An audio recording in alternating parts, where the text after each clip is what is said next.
Tadi sudah beberapa nama kita sampaikan. Ramadan sebagai syahrul barakah, syahrul mubarak. Ramadan adalah syahrul iman, bulan iman, bulan yang akan menambah keimanan dan ketakwaan kita kepada Allah Subhanahu wa taala. Di antara namanya juga yang lain adalah syahrul ghufran. Ramadan adalah bulan keampunan. Ini jelas ini. Hadisnya semua kita sudah menghafalnya. Semua kita sudah paham dengan apa yang dikatakan oleh Rasulullah sallallahu alaihi wasallam. Man shama ramadhana imanan wa ihtisaban ghufira lahu ma taqaddama min dzambi. Shama itu untuk siang hari. Sekarang untuk malam harinya, apa kata Rasul? Man qama ramadhana imanan wa ihtisaban ghufira lahu ma taqaddama min dzambi. Man qama ramadhan, barang siapa yang menghidupkan malam Ramadan. Ini qiyam di sini tidak hanya sholat. Qiyam di situ artinya bangun dalam mengerjakan ibadah apa saja. Bisa sholat, bisa zikir, bisa baca Quran, bisa berdoa. Karena kalau sholat mungkin ada batasan waktu kita untuk sholatnya. Dan mungkin capek juga kita kalau sholat terus. Tidak semua orang yang mampu. Ada ibadah-ibadah lain, baca Quran. Yang penting dia qama Ramadan, menghidupkan malam Ramadan. Ujungnya sama. Ghufira lahu ma taqaddama min dzambi. Diampuni dosanya yang telah berlalu. Ada satu riwayat yang khusus untuk malam itu saja. Apa kata Rasul sallallahu alaihi wasallam? Man qama lailatal qadri. Jadi kalau tadi qama itu umum dalam semua malam. Sekarang man qama lailatal qadri imanan wa ihtisaban ghufira lahu ma taqaddama min dzambi.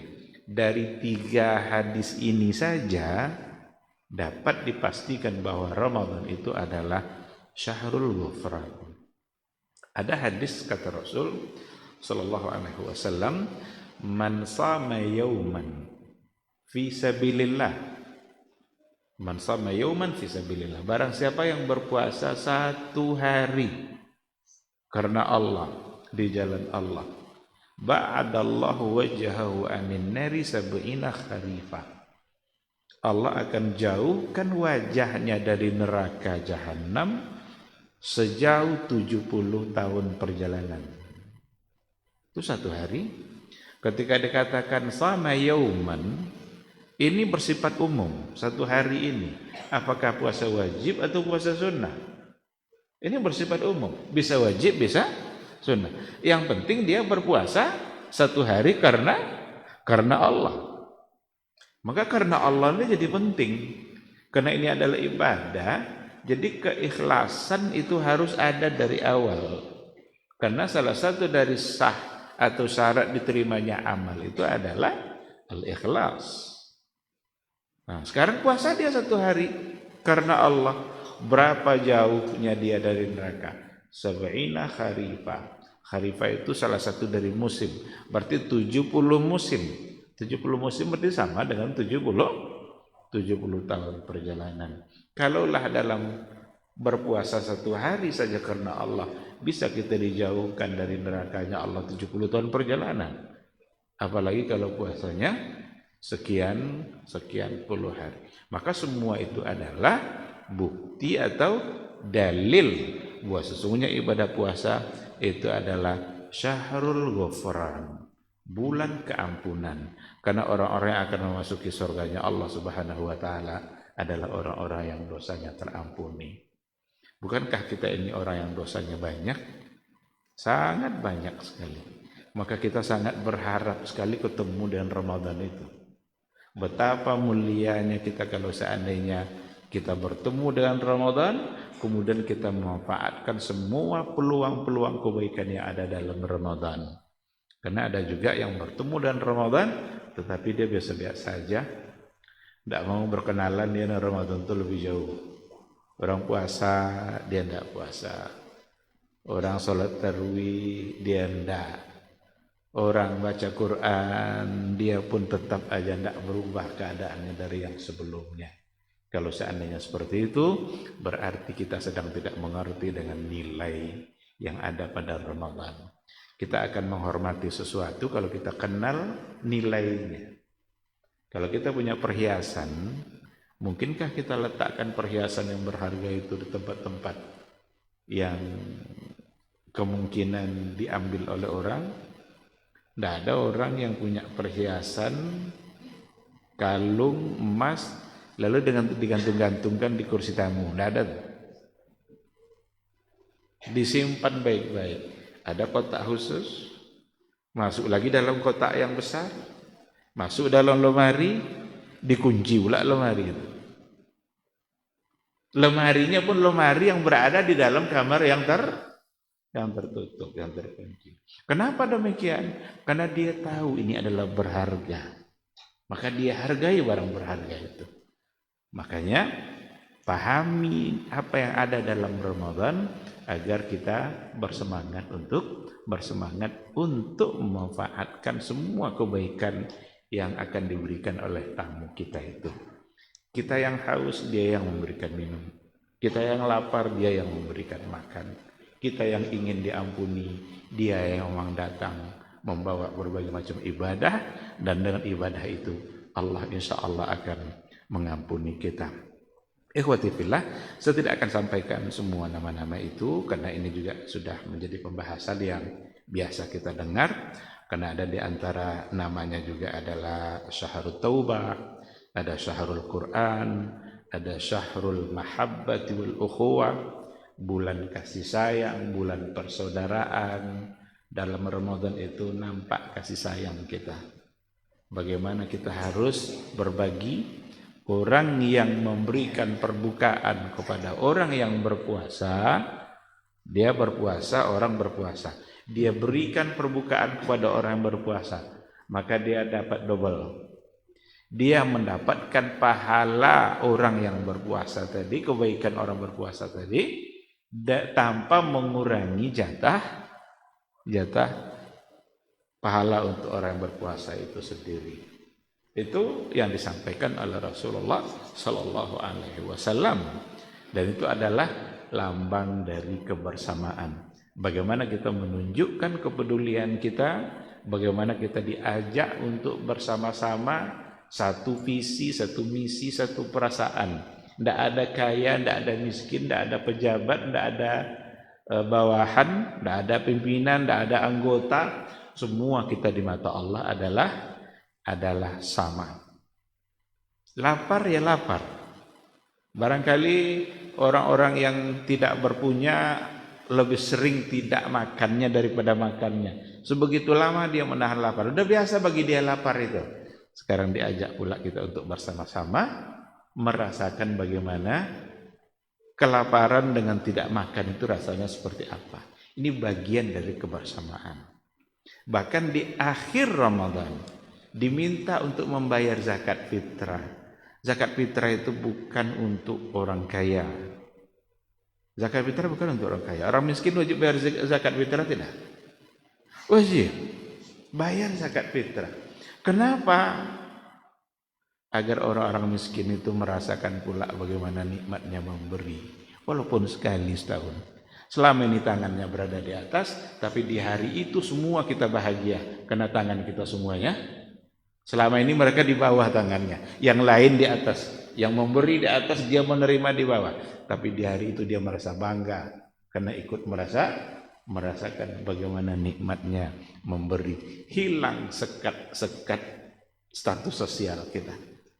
Enggak ada lagi miskin kaya, semua kita berbahagia dalam mendapatkan kemenangan. Ketika dikatakan la'allakum tattaqun, semua kita berhak untuk mendapatkan itu. Karena semua kita adalah sama di mata Allah Subhanahu wa ta'ala. Saya kira ini mungkin yang bisa saya sampaikan pada malam hari ini, biar kita punya waktu untuk bertanya jawab. Seandainya ada hal-hal yang perlu untuk didiskusikan, dipersilakan.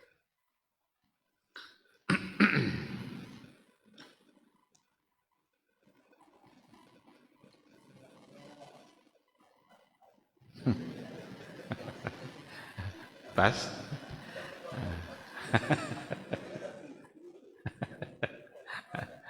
Silakan. Fadhil.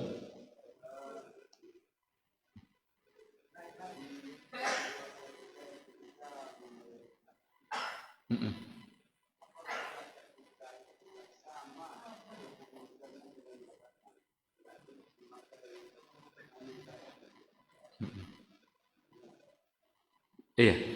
Kalau kita lihat praktek berdasarkan catatan sejarah pada masa Rasulullah Sallallahu Alaihi Wasallam itu zakat fitrah tidak pakai amil. Kalau zakat mal dulu ada orang punya kebun kurma, Nabi utus tuh, hei sebulan kamu coba hitung hasil kebun kurma Bani Fulan itu berapa, nanti buat zakatnya sini. Datang dia biasa hitung, ambil zakatnya. Ini amil, jabiyuz zakah, orang yang diamanahkan untuk mengumpulkan zakat. Tapi untuk zakat fitrah secara praktek pada masa Nabi tidak ada seperti itu. Bahkan diberikan batasan masa wajibnya itu adalah malam hari raya sampai besok sebelum sholat hari raya. Nah, mereka memberikan zakat fitrah kepada siapa yang dia inginkan. Ketemu dia dengan orang fakir yang dia rasa itu adalah pantas untuk mendapatkannya, maka dia berikan. Bahkan ketika akan sholat pun tidak apa-apa. Dia sambil pergi sholat, lalu dia bawa zakat fitrahnya itu. Kalau pada masa Rasul ya diantaranya seperti korma, at-tamru, was-sa'ir. Kemudian dia diberikan. Secara praktek seperti itu. Maka kita boleh saja untuk memberikannya kepada siapa yang kita inginkan, yang memang dia pantas untuk mendapatkan zakat fitrah. Berdasarkan kepada hadis, zakat fitrah itu tuhratan lis-shaim wa tu'matan lil masakin. Untuk mensucikan orang yang berpuasa dan untuk tu'matan lil masakin, untuk memberikan makan bagi orang-orang miskin. Maka yang berhak mendapatkan zakat fitrah itu nampaknya lebih fokus, memang fokusnya kepada fakir dan miskin berdasarkan kepada hadis tadi. Nah, perkembangan zaman menunjukkan hal yang berbeda. Karena dengan memberikan masing-masing itu bisa-bisa nanti ada yang mendapatkan, ada yang mungkin tidak. Ada orang tak tentu orangnya dah, tak kenalnya orang dah, entah di mananya tinggal kah, sehingga jarang pula tasawuf di masjid, sehingga mungkin dia tak dapat.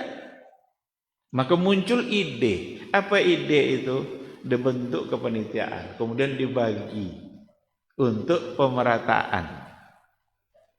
Ada manfaatnya itu, ada maslahatnya, sehingga mereka mendapatkan. Semua mereka mendapatkan dan mereka juga didata siapa yang berhak untuk mendapatkan. Apakah panitia ini amil atau tidak? Itu yang jadi persoalan. Kalau sekadar panitia mendadak seperti itu aja, mungkin tidak bisa disebut sebagai amil. Tapi kalau seandainya ditunjuk umpamanya oleh yang berwenang, katakanlah umpamanya kalau ada instansi yang mengurus persoalan zakat, mungkin Tabasnas atau apa, dan menunjuk mereka menjadi amil dan melaksanakan tugas-tugas amil. Apa tugas amil? Mendata siapa yang berhak mendapatkan, mengumpul dan menghitung berapa yang didapat, mendistribusikan, membagikan. Tapi resmi dia sebagai amil, mungkin bisa. Karena dia resmi ditunjuk sebagai amil. Tapi kalau seandainya dia tidak mengerjakan tugas-tugas sebagai amil, hanya sebagai panitia yang diminta tanggung jawabnya untuk menyambut kedatangan orang yang membayar, ya barangkali itu sebagai panitia. Kalau ingin ucapkan terima kasih kepada dia, berarti barangkali tidak dia sebagai seorang amilnya, tetapi mungkin bisa saja dari yang dari yang lainnya, mungkin dari masjid atau dari mana, karena itu sebagai kerja bagian dari kegiatan masjid dan dia melaksanakan kegiatan-kegiatan yang seperti itu.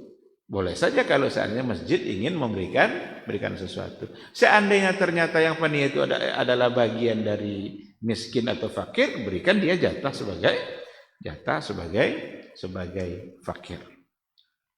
Saya kira seperti itu. Karena itu ada kemudahan juga bagi masyarakat dengan adanya kepanitiaan. Itu tidak dipungkiri itu kemudahan itu. Karena kalau diminta masyarakat masing-masing untuk menyerahkan kepada siapa yang dia mau, barangkali ada yang merasa kesulitan dengan seperti itu. Tapi dengan adanya kepanitiaan berarti mereka terbantu. Tapi tidak mesti yang kepanitiaan tadi langsung disebut sebagai amil. Apa bedanya? Banyak bedanya. Amil itu ada tanggung jawab secara syar'i. Kita kalau sudah kita serahkan zakat kepada amil, tanggung jawab kita selesai. Sehingga kalau uang itu, kalau zakat tadi hilang oleh amil, kita tidak perlu mengganti. Sekarang panitia yang ada di masjid itu, seandainya hilang semua zakat fitrah itu, kita bayar lagi, belum selesai tugas kita. Karena kita tidak menyerahkannya kepada yang berhak. Tapi kalau kepada amil, menyerahkan kepada amil, berarti tanggung jawab kita habis, selesai. Saya sebagai orang kaya umpamanya, ada zakat 20 juta, saya serahkan kepada amil. Amil nanti akan membaginya. Ketika saya serahkan itu, selesai kewajiban zakat saya. Tidak perlu saya mengganti. Ada tidak tanggung jawab seperti itu pada panitia tadi? Maka berbeda antara kepanitiaan sementara seperti itu dengan amil. Tidak mesti dia dihitung sebagai amil dalam artian yang berhak menerima zakat. Karena kalau amil itu kaya pun dia berhak menerima karena kerjanya. Dia berhak mendapatkan karena kerjanya, walaupun dia kaya. Nah, karena itu, seandainya ingin diberi, ini mungkin perlu kita merubah apa yang terjadi selama ini. Seandainya ingin diberi, tidak atas nama jatah mendapatkan zakat, tapi mungkin terima kasih masjid karena dia telah mengambil alih tugas masjid. Yang seharusnya ketuanya sekarang diminta dia untuk bertanggung jawab. Berikan sesuatu tanda terima kasih. Boleh-boleh saja. Insya Allah bisa diberikan dengan cara yang seperti itu. Wallahu subhanahu wa ta'ala. Sebentar. Yang sambung tadi.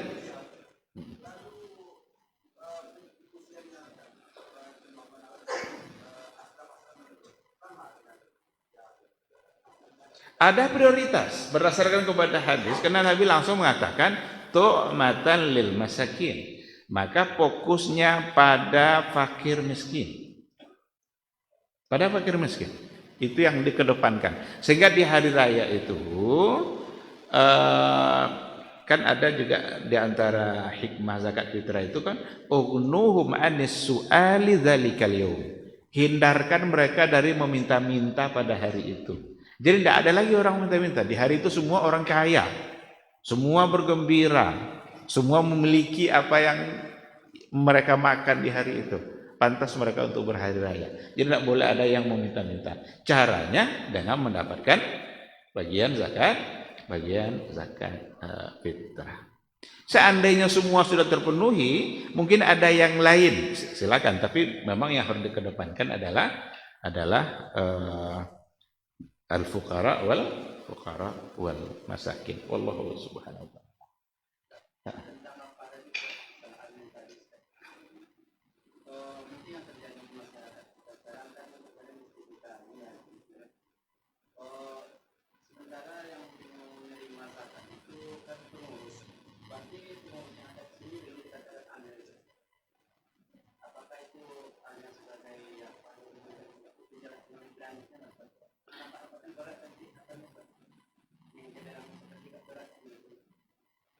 Iya, itulah yang tadi kita sampaikan itu.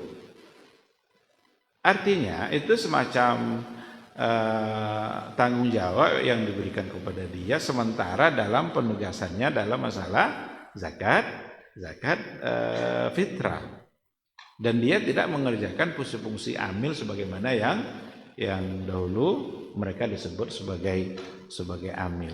Bukan tidak boleh ada kepanitiaan, boleh karena terasa manfaatnya. Bahkan setelah zakat fitrah itu kita bagi, dah selesai dibagi nih, besok orang lebaran, malam ini masih ada yang datang untuk ngantar. Itu tandanya dia sulit untuk memberikan.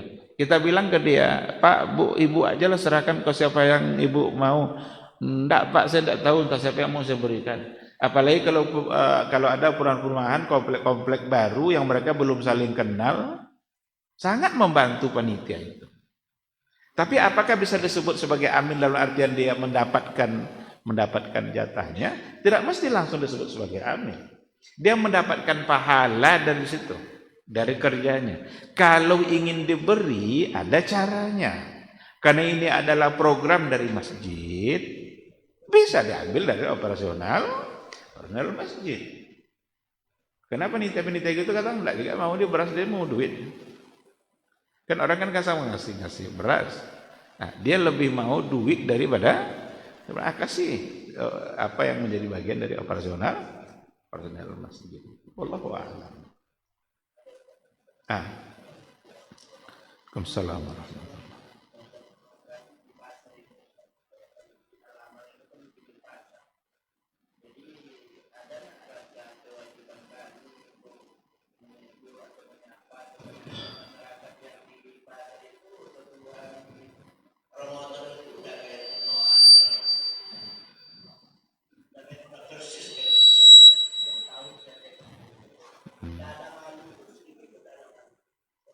Makan, minum.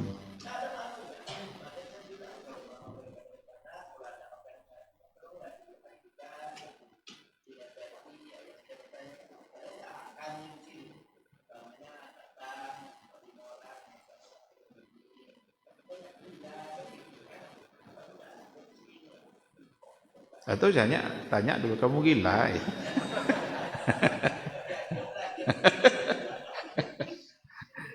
Kalau katanya setengah gila katanya, itu bahaya juga. Apakah ada keharusan kita menegur? Yang pertama, kita sebagai sesama muslim. Sebagai sesama muslim, tentu saja kita punya kewajiban untuk menegur.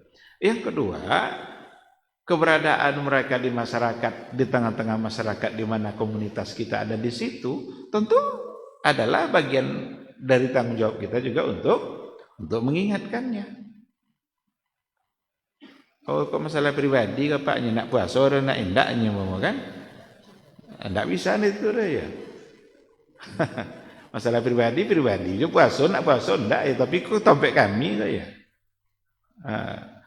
Kok turun azab di Allah kok kami kono ya. Artinya ketika kita tidak ikut menegur, jangan kita lebih dahulu diberikan pelajaran oleh Allah daripada mereka. Karena ada dalam tafsir Ibnu Katsir itu disebutkan seperti itu. Wallahu a'lam, status riwayatnya memang seperti itu. Ketika Allah ingin menurunkan azabnya itu, ada malaikat yang bilang di situ ada orang soleh katanya. Orang soleh itu menegur enggak kata malaikat. Mulai dari orang soleh itu dulu. Azab yang tadi itu. Karena dia tidak ikut menegurnya. Dia berada di komunitas kita. Kita yang memimpin tempat ini ya. Walaupun mereka orang luar, tapi mereka harus ikut dengan ketentuan kita. Bisa juga mungkin dinas apa itu yang mengatur persoalan itu? Pasar, ada dinas pasar. Satpol PP. Satpol PP itu yang ngobrol lu ya. Ndak bagang lu kan diangkek dah, orang nak makan lu tahu kan ya. Kau ndak yang makan untuk dia tu bagang lu nak angkek dah.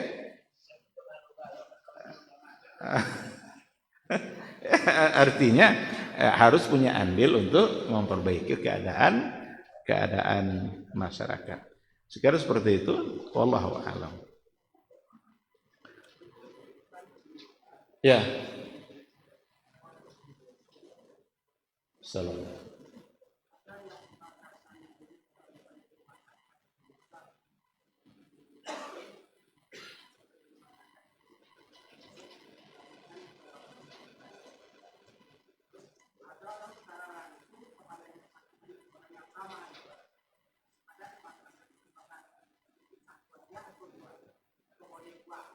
Satu orang memberikan kedua itu.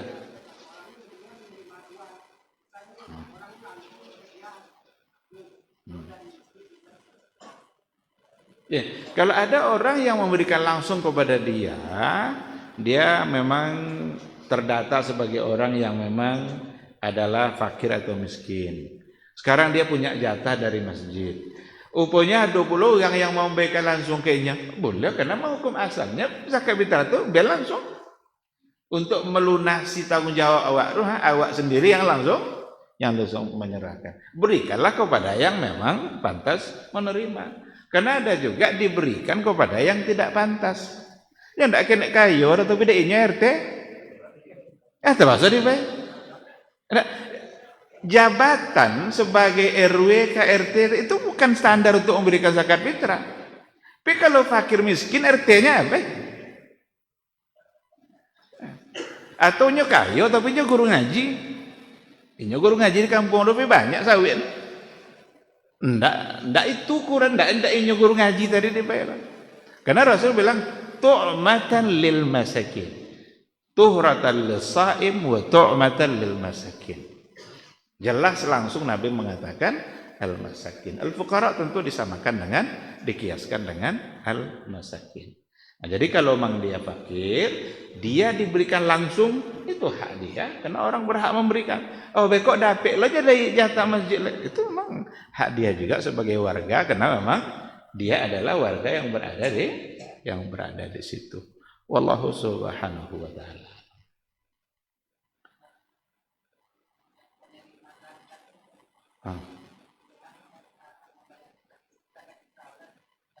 Iya. Iya. Ketika dia memiliki kelebihan, adon dimakan, dia itu adalah lebih sudah itu. Berarti wajib. Mau miskin dia berarti dia berkewajiban untuk bayar zakat fitrah. Karena zakat fitrah itu adalah semua yang berjiwa muslim. Anak kecil, bahkan seandainya anak yang dilahirkan sebelum terbenam matahari di hari terakhir. Besok Idul Fitri dah. Tadi lahirnya jam 5.30. Wajib bayar zakat fitrah. Karena dia merasakan kehidupan di dalam Ramadan. Tapi kok ndak ada sekenek juga untuk inyo ndak ada apa kan ni baik. Tuh boh. Ketika inyo laman dapat kan dan masih ada waktu untuk bayar zakat, berarti dia wajib bayar zakat. Wallahu a'lam.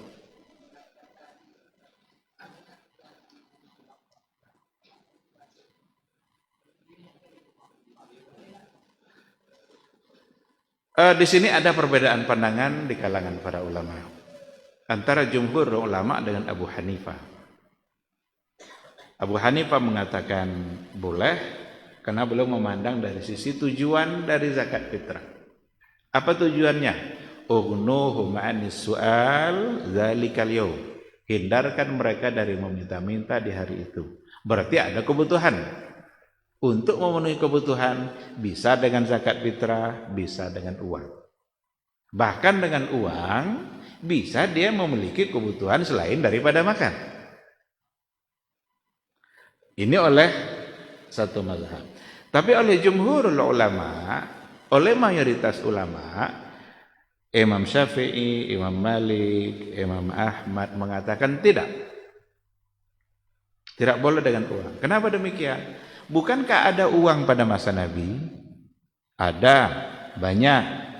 Tapi kenapa tidak ada satu riwayat pun yang mengatakan bahwa mereka membayar pakai uang? Padahal uang ada. Ketika dikatakan tu'matan lil masakin, untuk memberi makan, dan biasanya memang sesuatu yang dapat dimakan. Antara jumhur dan Abu Hanifah. dibalik dek kelompok Abu Hanifah. Nyurang tu kalau berbeda, cadik-cadik sedar kan. Selesai masalah tu dek. Awak berbeda-beda, kalau awak bantau ujungnya awak bangak-bangak. Jadi kalau berbeda di atas ilmu, elok ujung. Apa kata rombongan Abu yang kelompok yang mengatakan boleh pakai uang? Mereka memang semua adalah makanan. Tapi rata-rata makanan yang memberikan zakat fitrah itu makanan yang bisa langsung dimakan. Sementara hari ini makanan pokok orang ada yang ndak macam itu. Ada yang makan boe? Ndak. Masak nasi itu ndak perlu lauk. Di mana aja dapat lauk tadi? Di biti. Makanan lauk elok ya esok bayi bau ya bayi biti kali.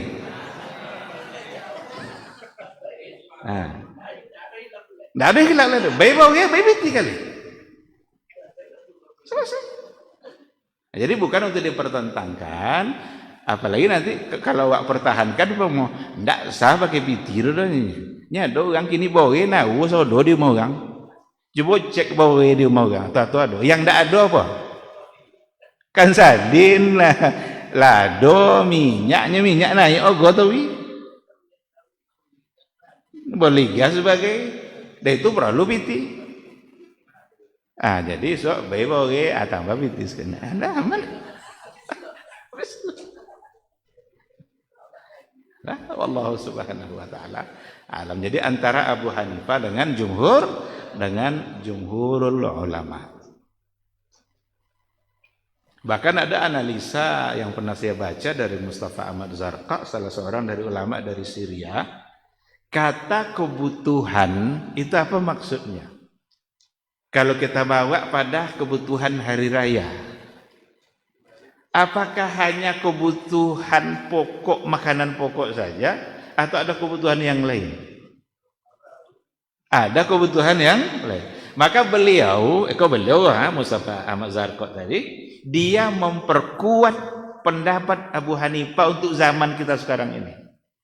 Karena yang namanya kebutuhan katanya, di hari raya hari ini kebutuhan bukan hanya untuk makanan, tapi ada kebutuhan yang lain.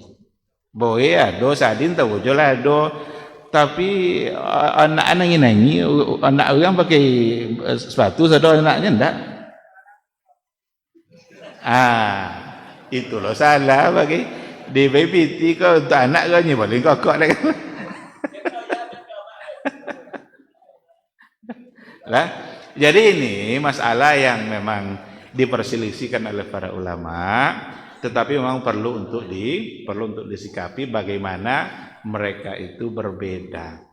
Saya secara pribadi walaupun cenderung mengatakan tidak apa-apa pakai uang, tapi kalau dalam bayar saya terus pakai beras, karena memang itu yang dikatakan oleh jumhur dan itu yang terjadi pada masa Rasulullah SAW. Tetapi ketika ada sebahagian yang memberikan uang, nanti akan dibagi-bagilah jatah tadi itu. Ada seonggok dia mendapatkan beras, dan ada pula beberapa lembar dia mendapatkan uang, sehingga kebutuhannya menjadi terpenuhi. Wallahu subhanahu wa ta'ala. Pas?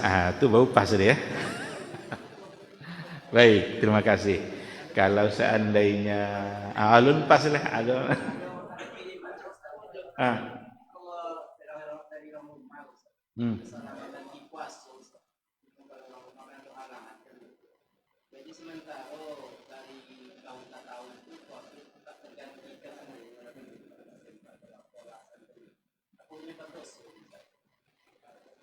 Tak tergantikan itu kenapa?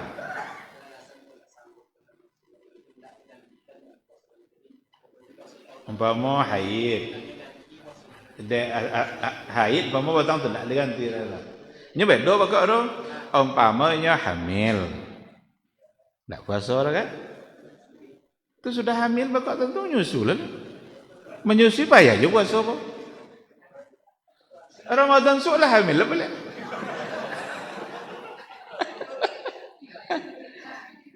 Tu lah menyusui lah balik.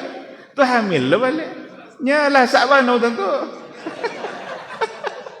Ya tentu jelas salah sakbano. Nah, untuk yang seperti itu, ambil pandangan yang dikatakan oleh Ibnu Abbas, pakai fidyah. Boleh fidyah. Tapi kalau kena haid kan memang 5 hari, 6 hari, dibayar waktu udah Allah Ta'ala sebulan bulan, 6 hari sebulan bulan tak terbayar. Sehari sebulan masih banyak bulan dulu. Padahal hutangnya kan 7 hari, kan anggaplah 10 hari mau haid itu. 10 hari dibayar sebulan bulan. Enggak kita bayar. Berarti di situ ada kelalaian. Kelalaiannya dia salah, tetapi dia nanti hutangnya tetap dibayar segitu. Masuk Ramadan berikut lalu juga bayu memulai kan? Berarti abi puasa ditambahkan dengan hutang yang puasa baru. Nah, bayu. Karena kalau itu gantinya otomatis itu adalah qadha. Diganti dengan puasa pada hari yang lain. Sakitkah atau musafir atau halangan dia, nah, berarti itu adalah hari di mana dia tidak berpuasa, tapi fa'iddatum min ayyamin ukhar. Lambek bayu nak pojur doa Aisyah pernah dikarenakan satu alasan membayar hutang puasanya di bulan Sya'ban. Ada riwayatnya macam itu. Sya'ban berarti lah nak Ramadan kan? Aisyah Ummul Mukminin pernah membayar hutang puasanya di bulan Sya'ban, tapi masih di tahun itu. Nah, oleh karena itu perbanyak istighfar, kemudian dia mengganti puasanya. Wallahu subhanahu wa ta'ala a'lam. Fidyah itu untuk orang yang tidak memungkinkan untuk mengganti dengan berpuasa. Umpama sakit menaun, maradun muzmin istilah dalam fikihnya, sakit yang menaun, atau tua, atau karena sudah tua, umur tua, lansia, lanjut usia, tidak mungkin muda aja lah, berarti ganti dengan fidyah. Yang melahirkan sama dengan hamil, menyusui, itu kan hamil nanti pada akhirnya dia adalah melahirkan. Hukum asalnya sebenarnya jika dia bisa mengganti dan puasa, itu dengan puasa. Itu pendapat kebanyakan, walaupun ada yang mengatakan pakai fidyah. Kenapa? Karena dia bisa untuk mengganti. Bahkan ada yang bilang begini, dia tidak berpuasa itu apakah umpamanya menyusui atau hamil, apakah dia tidak berpuasa itu karena dia tidak mampu atau karena kekhawatiran dia terhadap janin?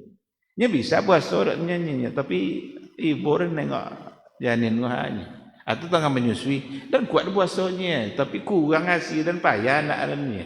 Berarti bukan karena dia tidak mampu. Sebagian ulama mengatakan kalau karena itu berarti dia qadha wal fidyah. Coba bayangkan, qadha juga fidyah juga, tapi tidak ada di antara ulama yang seperti itu. Nah, ketika hanya dia tidak mampu karena dia yang tidak mampu, berarti sama dengan sakit, maka gantinya qadha. Jadi hukum asalnya selagi dia bisa untuk membayar, maka dia bayar. Tapi kalau tidak, berarti ada kemudahan pada pendapat yang berikut tadi itu, di mana itu adalah dengan fidyah. Bahkan Ibnu Abbas mengatakan memang untuk yang hamil dan menyusui itu adalah dengan fidyah. Ada dia dan beberapa orang sahabat yang lain. Wallahu subhanahu wa ta'ala. Baik.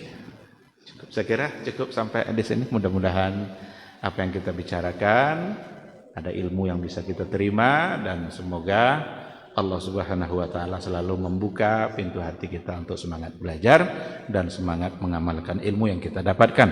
Yang benar itu semata-mata bimbingan dari Allah, dan yang salah itu karena kekurangan ilmu, mohon untuk dimaafkan dan semoga Allah mengampuninya. Subhanakallahumma bihamdika asyhadu an la ilaha illa anta astaghfiruka wa atubu ilaik. Wassalamualaikum warahmatullahi wabarakatuh.